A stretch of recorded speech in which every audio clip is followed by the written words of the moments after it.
Pessoal, vamos falar agora de planejamento de auditoria interna, esse nosso item 7.b, que está dentro, né, de um planejamento de auditoria, que é o nosso item 7.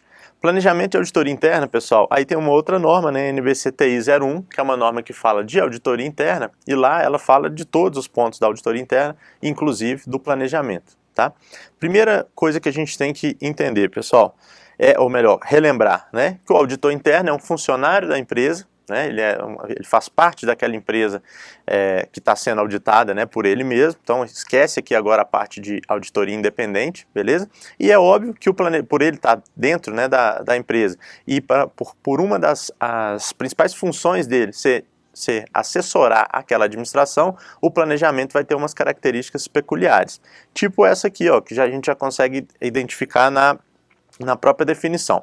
Planejamento da auditoria interna compreende exames preliminares das áreas, atividades, produtos, processos, para definir amplitude e época do trabalho que vai ser realizado, de acordo, olha o que está em negrito aqui, ó, pessoal, de acordo com as diretrizes estabelecidas pela administração da entidade. Isso aqui não faria sentido nenhum, pessoal, se a gente estivesse falando de auditoria independente, porque aí afetaria totalmente a independência dessa auditoria externa, né, ou dessa auditoria independente.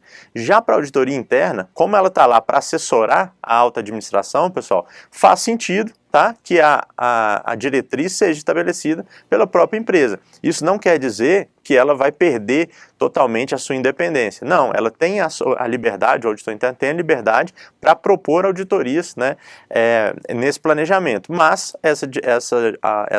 esse planejamento ele vai ser aprovado pela alta administração, né, vai ter que seguir essa diretriz estabelecida pela alta administração, beleza? O planejamento também deve ser documentado e os programas de trabalho formalmente preparados, detalhando o que for necessário, a compreensão dos procedimentos que serão aplicados em termos de natureza, época, oportunidade, natureza, oportunidade, extensão, né, que a norma chamou, o que a gente viu de época, né, sendo chamado lá na norma de auditoria independente, na norma de auditoria interna ela chama de oportunidade, tá? Mesma coisa. Então, natureza, oportunidade, extensão, equipe técnica e utilização ou não de especialistas, tá? Isso aqui está literal da norma e já foi cobrado dessa forma também literal, beleza?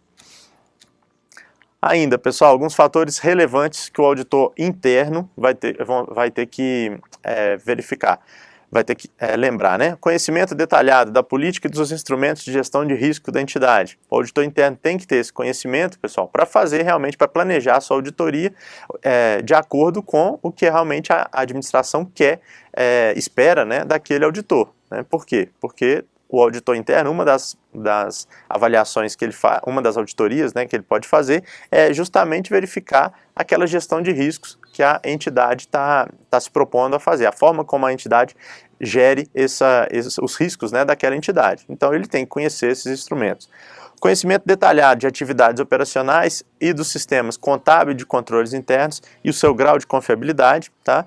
Os principais focos, né, não quer dizer que são os únicos, pessoal, mas os dois principais focos da auditoria, os três, né, na verdade, da auditoria interna seriam o foco operacional, de controle interno e contábil, tá? Então ele tem que ter esse entendimento e essa confiabilidade aí. Natureza, oportunidade e extensão dos procedimentos de auditoria interna a serem aplicados, tá? E olha aqui o que a norma fala, ó, alinhados com a política de gestão de risco da entidade, né? Como eu expliquei aqui nesse primeiro ponto. E a existência de entidades associadas, filiais e partes relacionadas que estejam no âmbito dos trabalhos de auditoria, ele também tem que prestar atenção. Além do que, pessoal? Além da necessidade ou não do uso de especialistas, tá? Na fase de planejamento que ele vai verificar, vamos supor que ele quer fazer uma auditoria de TI, tá? O auditor interno quer fazer uma auditoria de TI, mas não tem nenhum profissional de TI, né, na sua equipe. Ele vai ter que, possivelmente, né, se ele quer seguir com essa auditoria, ele tem que contratar um especialista em TI, tá? Então isso vai ser verificado, nessa necessidade vai ser verificada lá no planejamento. Riscos de auditoria, quer pelo volume ou pela complexidade das transações. No planejamento também ele faz essa primeira avaliação do risco desse seu trabalho de auditoria. Conhecimento do resultado das providências tomadas em relação a trabalhos anteriores. Isso aqui é muito importante, pessoal. Vamos supor que lá em 2010, né, o auditor interno foi lá e fez uma avaliação dos controles internos da área de vendas, beleza? 2010. Aí, lá em 2014, ele vai fazer novamente uma avaliação dos controles internos nessa área. O que ele tem que fazer, pessoal? Tem que ir lá verificar o que ele recomendou em 2010, o que foi implementado, né, e o que pode ainda ser melhorado, beleza?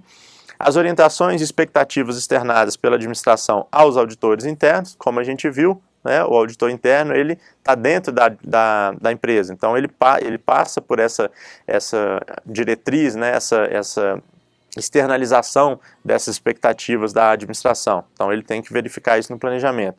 E o conhecimento da missão e objetivo estratégico da entidade é o mínimo, né, pessoal? Ele faz parte dessa entidade, ele tem que saber missão, valores, visão de futuro, objetivos estratégicos dessa entidade. Beleza?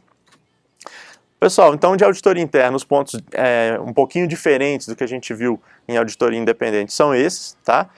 Tá lá na norma, uma norma bem curta, essa NBCTI 01, é uma norma pequena e a parte de planejamento é basicamente o que a gente trouxe aqui para vocês, tá? Então isso é suficiente para a hora da prova. A gente volta no item 7.c falando um pouquinho de materialidade e relevância que também é definida nessa parte de planejamento, beleza? Então até lá.